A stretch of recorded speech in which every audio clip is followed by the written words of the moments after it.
Transport through cell. Transport का मतलब हमें पहले ही पता है कि चीज़ों को एक जगह से दूसरी जगहों पर ले जाना मतलब उस चीज़ का ट्रांसपोर्ट करना होता है। हमने पिछले चैप्टर में पहले से ही पढ़ रखा है कि कोई भी मॉलिक्यूल हाई प्रेशर से लो प्रेशर की ओर मूव करता है और इस प्रकार की गतिविधियों में किसी भी प्रकार की एनर्जी की आवश्यकता नहीं होती है।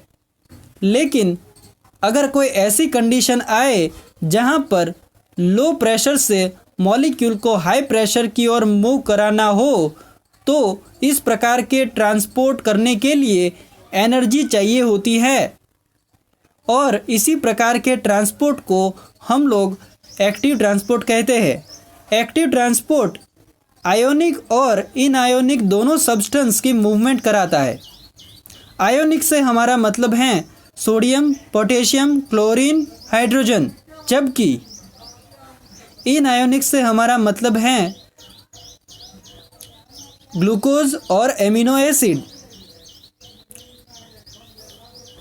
यहाँ पर जो भी एक्टिव ट्रांसपोर्ट होता है उनमें एनर्जी रिक्वायर्ड होती हैं जो कि एटीपी के ब्रेकडाउन से मिलती हैं। एक्टिव ट्रांसपोर्ट के दो प्रकार हैं, primary active transport, secondary active transport. Primary active transport में सब्सटेंस जो कि मूव हो रहा है वो डायरेक्ट एनर्जी को कंज्यूम करता है। इस प्रकार के ट्रांसपोर्ट से केवल आयोनिक सब्सटेंस ही अंदर से बाहर और बाहर से अंदर आ जा सकते हैं, जैसे कि सोडियम, पोटेशियम। एक ही कैरियर प्रोटीन सोडियम को अंदर की ओर से और पोटेशियम को बाहर की ओर से कंबाइन करता है। कुछ कन्फर्मेशनल चेंजेस होने पर सोडियम को बाहर की ओर और पोटेशियम को अंदर की ओर ये कैरियर प्रोटीन रिलीज कर देता है। इस प्रकार का ट्रांसपोर्ट रेस्टिंग पोटेंशियल मेम्ब्रेन के लिए बहुत ही ज़रूरी है। इसको इलेक्ट्रोजेनिक ट्रांसपोर्ट भी कहा जाता है। दूसरा एग्जाम्पल है हाइड्रोजन। एक कैरियर प्रोटीन अगर हाइड्रोजन आयन को अंदर से बाहर ले आता जाता है तो इसको हम लोग प्राइमरी एक्टिव ट्रांसपोर्ट कहेंगे। इसी प्रकार से क्लोरीन की भी मूवमेंट होती हैं। Secondary active transport. Secondary active transport में सोडियम के साथ और भी सब्सटेंस हैं जो उसके साथ सेल के अंदर और सेल के बाहर मूव कर जाते हैं, जैसे कि सोडियम और ग्लूकोज एक साथ एक ही कैरियर प्रोटीन में सेल की बाहर की ओर से सेल की अंदर की ओर मूव कर जाते हैं। यहाँ पर नोट करने वाली बात यह है कि एनर्जी तो केवल सोडियम के ट्रांसपोर्ट के लिए ही थी, लेकिन यहाँ पर सोडियम और ग्लूकोज दोनों ही सेल की बाहर की ओर से सेल की अंदर की ओर मूव कर गए। तो इस प्रकार के ट्रांसपोर्ट को हम लोग सेकेंडरी एक्टिव ट्रांसपोर्ट कहेंगे। अब कैरियर प्रोटीन दो प्रकार के हैं, यूनिपोर्ट, सिम्पोर्ट और एंटीपोर्ट। यूनिपोर्ट से मतलब है कि एक कैरियर प्रोटीन केवल एक ही प्रकार के सब्सटेंस को सेल की अंदर की ओर से सेल की बाहर की ओर और सेल की बाहर की ओर से सेल की अंदर की ओर मूव करेगा। जैसे कि अगर सोडियम आयन किसी particular type of carrier protein के साथ कंबाइन होकर सेल की बाहर की ओर मूव करता है तो इस प्रकार के कैरियर प्रोटीन को हम लोग यूनिपोर्ट कहेंगे।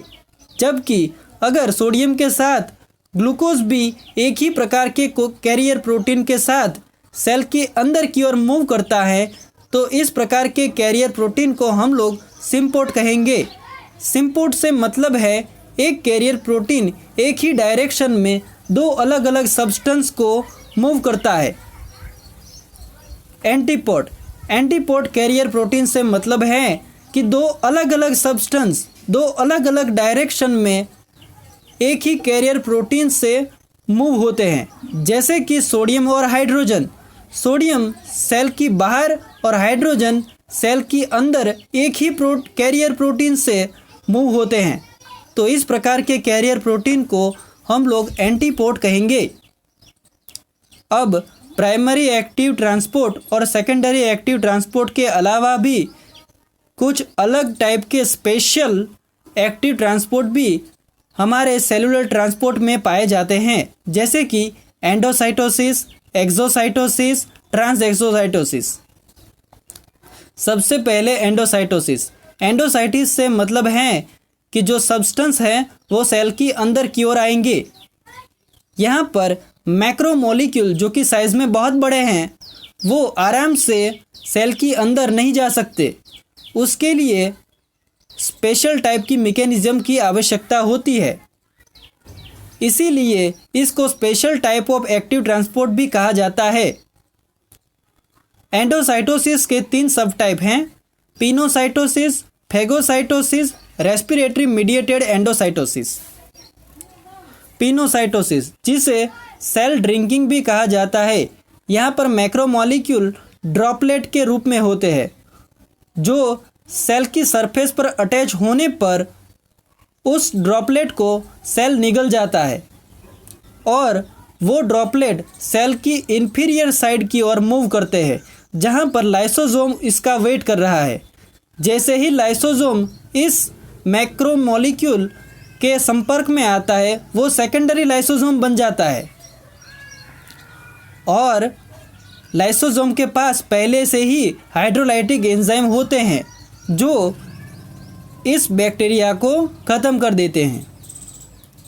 Number 2, phagocytosis. फैगोसाइटोसिस का मतलब है कोई बड़े ऑर्गेन्स जैसे कि बैक्टीरिया, वायरस या फिर कोई फॉरेन पार्टिकल जो कि डायरेक्टली सेल निगल नहीं सकता।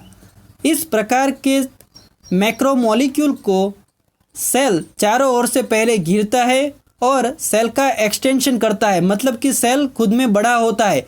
फिर वैक्यूल की मदद से इस बैक्टीरिया को सेल निगल जाता है।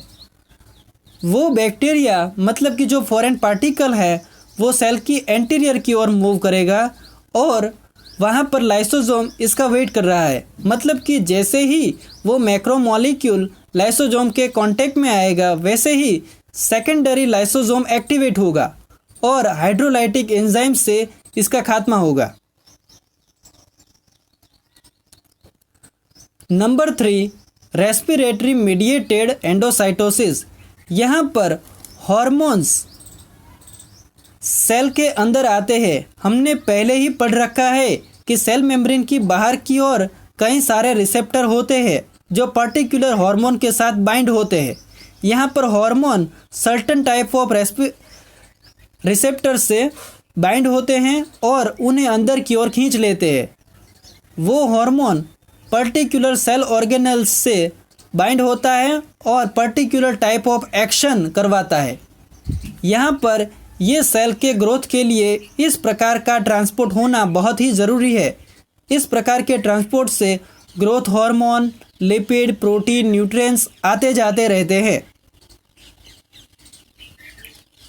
एक्सोसाइटोसिस। एक्सोसाइटोसिस से मतलब है सेल खुद में जो वेस्ट प्रोडक्ट हैं या फिर कोई ऑर्गेनल्स हैं जिसकी आयु समाप्त हो चुकी है उन्हें सेल से बाहर निकाल देता है। यहाँ पर सिक्रीटरी ट्यूब्यूल्स, जिसमें कुछ मात्रा के बाद जो भी सिक्रेशन भरा है उस सिक्रेशन को सेल के बाहर सिक्रीटरी ट्यूब्यूल्स रिलीज कर देता है, जिसे हम लोग एक्सोसाइटोसिस भी कहते हैं। ट्रांसएक्सोसाइटोसिस।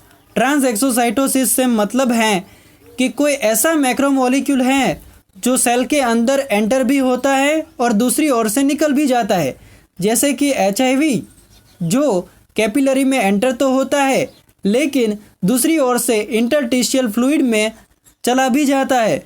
तो इस प्रकार के ट्रांसपोर्ट को हम लोग ट्रांसएक्सोसाइटोसिस कहेंगे। तो ये सारी बातें ट्रांसपोर्ट थ्रू सेल के बारे में